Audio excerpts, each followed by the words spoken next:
পাহাড়ের কোলে লুকিয়ে থাকা একটা গ্রাম, যেখানে সকাল মানে পাখির ডাক আর রাত মানে নিঃশব্দ অন্ধকার।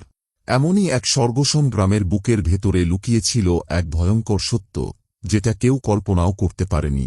যেখানে গ্রামের এক নতুন বউ মালতীর আগমনে আলো ছড়িয়ে পড়েছিল, ঠিক সেখানেই ধীরে ধীরে জমে উঠছিল অশুভ এক ছায়া।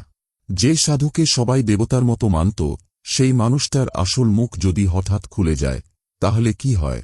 বিশ্বাস, ভয় আর প্রতিশোধের এই গল্পটা শুধু একটা কাহিনী নয়, এটা চোখ খুলে দেওয়ার মতো এক সতর্কবার্তা। শেষ পর্যন্ত দেখুন, কারণ শেষটা আপনার ভাবনাই বদলে দেবে। শিমুলতলা গ্রামটা ছিল পাহাড়ের কোলে একটা ছোট্ট স্বর্গ। চারপাশে সবুজ ধান, দূরে নীলাকাশ ছুঁয়ে ওঠা পাহাড় শ্রেণী, আর মাঝখানে একটা ছোট্ট নদী যা গ্রামের সবাইকে জল দিয়ে বাঁচিয়ে রাখত। এই গ্রামে থাকত সোরাজ, একটা সাধারণ মাছ বিক্রেতার ছেলে, যার বিয়ে হয়েছে মাত্র ৩ মাস আগে। তার বউ মালতী ছিল পাশের গ্রাম থেকে আসা একটা ফুলের মতো মেয়ে, গায়ের রং ফর্সা, বড় বড় চোখ, আর লাজুক হাসি যা দেখলে যে কেউ মুগ্ধ হয়ে যায়। সকালে সে উঠে সোরাজের জন্য খাবার বানাই, বিকেলে নদীর ধারে গিয়ে গান গাইত। গ্রামের লোকেরা বলতো, এই বউ একদিন আমাদের গ্রামের মুখ উজ্জ্বল করবে। কিন্তু এই শান্ত গ্রামের মাঝখানে লুকিয়ে ছিল একটা ছায়া। সেই ছায়ার নাম ছিল বাবা কালিদাস, গ্রামের সবচেয়ে সম্মানিত সাধু। বাবা কালিদাসের আশ্রমটা গ্রামের উত্তর দিকে, একটা প্রাচীন বটগাছের নিচে। তার দাড়ি লম্বা, চোখে গভীরতা, আর কথায় এমন একটা জাদু যে গ্রামের সবাই তার কথা শুনত। সে বলতো, আমি হিমালয় থেকে এসেছি, দেবতাদের আশীর্বাদ নিয়ে। যার ভাগ্যে কালি পড়েছে, তাকে আমি মুক্তি দিতে পারি। গ্রামের লোকেরা তার কাছে যেত রোগ সারাতে, সন্তান লাভ করতে, বা শত্রু থেকে রক্ষা পেতে। কিন্তু কেউ জানত না যে বাবা কালিদাস আসলে একটা লোভী মানুষ। তার আশ্রমের পিছনে লুকিয়েছিল তার আসল মুখ। অন্ধকার রাতে সে গ্রামের মেয়েদের প্রলোভন দেখিয়ে তাদের ফাঁদে ফেলত। একদিন সকালে মালতী তার শাশুড়ির সাথে বাজারে গেল। বাজারের পথে সে দেখল একটা ছোট্ট মেয়ে কাঁদছে। মেয়েটা বলল, দিদি, আমার মা অসুস্থ। বাবা কালিদাস বলেছেন, একটা নতুন বউয়ের হাতের ছোঁয়া লাগলে সে সুস্থ হবে। তুমি এসো না। মালতী লাজুক মনে হাসল, কিন্তু তার মনটা নরম হয়ে গেল। সে ভাবল, আমি তো নতুন বউ, একটু সময় দিলেই কি হবে। সেই দিন বিকেলে সে আশ্রমে গেল। বাবা কালিদাস তাকে দেখে বড় চোখ করে বলল, ও মা, তুমি তো দেবীর মতো দেখতে। তোমার আগমনে আমার আশ্রম উজ্জ্বল হল। কিন্তু শোনো মা, তোমার কপালে একটা কালো ছায়া দেখছি। এটা তোমার স্বামীর ভাগ্য নষ্ট করবে। মালতী ভয় পেয়ে গেল। বাবা, কি করব আমি? বাবা কালিদাস তার হাত ধরে বলল, একটা প্রাচীন গুহা আছে পাহাড়ের ওপরে। সেখানে এক দেবতার মূর্তি আছে। রাতে তুমি আমার সাথে চলে এসো, আমি তোমাকে সেখানে নিয়ে যাব। কিন্তু কাউকে বলবে না, এটা গোপনীয়। মালতী রাজি হয়ে গেল। সে ভাবল, সোরাজকে বললে সে চিন্তা করবে, আর গ্রামের লোকেরা তো সাধুকে দেবতার মতো মানে। রাত হলে সে চুপচাপ বেরিয়ে পড়ে। পাহাড়ের পথটা অন্ধকার ছিল। চাঁদের আলো পাতার ফাঁক দিয়ে ঝলমল করছিল, কিন্তু বাতাসে একটা অদ্ভুত শীতলতা ছিল। বাবা কালিদাস তার সামনে হাঁটছিল, তার হাতে একটা লণ্ঠন। সে বলল, ভয় পেজো না মা, দেবতা তোমার রক্ষা করবেন। মালতী তার পিছু পিছু চলছিল, তার হৃদয়টা ধকধক করছিল। কিছুক্ষণ পর তারা পৌঁছাল একটা গুহার মুখে। গুহাটা ছিল পাহাড়ের ফাটলে লুকানো, বাইরে থেকে দেখলে সাধারণ পাথরের মতো, কিন্তু ভিতরে যাওয়ার পর সবকিছু বদলে গেল। গুহার দেয়ালে জলের ফোঁটা পড়ছিল, আর দূরে একটা অস্পষ্ট আলো জ্বলছিল। বাবা কালিদাস তাকে ভিতরে নিয়ে গেল। সে বলল, এখানে বসো, এই পাথরের উপর। মালতী বসল, তার চোখে ভয়। সাধু তার ব্যাগ থেকে একটা ছোট্ট মূর্তি বের করল, কালী মাতার। কালিদাস বলল, এটা তোমার জন্য, কিন্তু আগে তোমাকে পবিত্র করতে হবে। কালিদাস তার একটা কালো তুলোর রুমাল দিয়ে মালতীর কপাল ছুঁয়ে দিল। হঠাৎ মালতীর মাথা ঘুরে উঠল।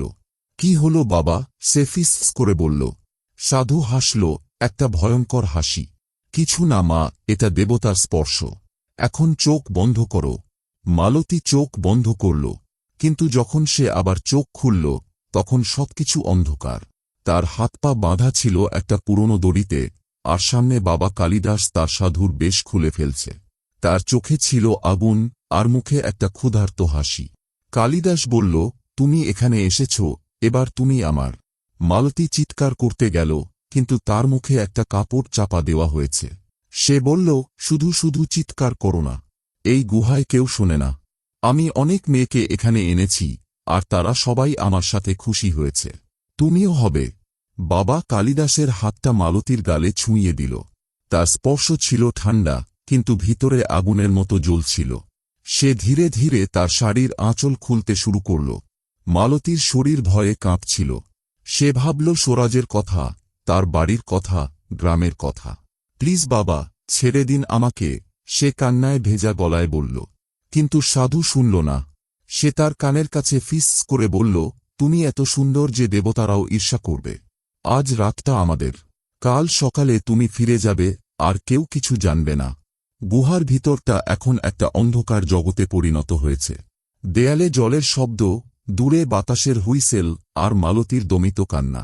বাবা কালিদাস তার শরীরটা মালতীর উপর চাপিয়ে দিল। তার হাতগুলো ছিল লোভী, যেন কয়েক বছরের ক্ষুধা মিটাচ্ছে। মালতী প্রতিরোধ করতে চাইল, কিন্তু তার শক্তি ফুরিয়ে এসেছে।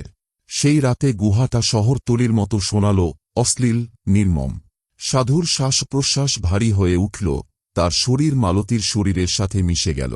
সে তার ঠোঁট মালতীর গলায় চাপিয়ে দিল, হাত দিয়ে তার বুক ছুঁইয়ে আদর করল। মালতী চোখ বন্ধ করে কাঁদছিল, তার মনে হচ্ছিল সে একটা স্বপ্ন দেখছে, একটা ভয়ঙ্কর স্বপ্ন।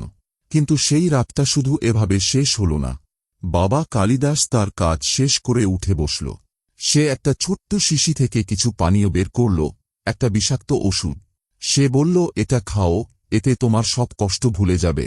মালতী জানত না এটা কি, কিন্তু ভয়ে সে গিলে ফেলল। ওষুধটা তার শরীরে ছড়িয়ে পড়ল, তার মাথা আরও ঘুরে উঠল। সাধু হাসতে হাসতে বলল, এবার তুমি আমার দাসী।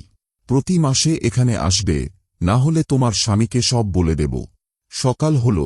মালতীকে ছেড়ে দেওয়া হল। সে টালমাটাল পায়ে বাড়ি ফিরল। স্বরাজ জিজ্ঞাসা করল, কোথায় ছিলি রাতে? মালতী কাঁদতে কাঁদতে সব বলল। স্বরাজের রাগে চোখ লাল হয়ে গেল। সে গ্রামের লোকেদের ডেকে আনল, কিন্তু বাবা কালিদাস খবর পেয়ে আগেই পালিয়েছে। গ্রামের লোকেরা অবাক, তাদের দেবতা আসলে শয়তান।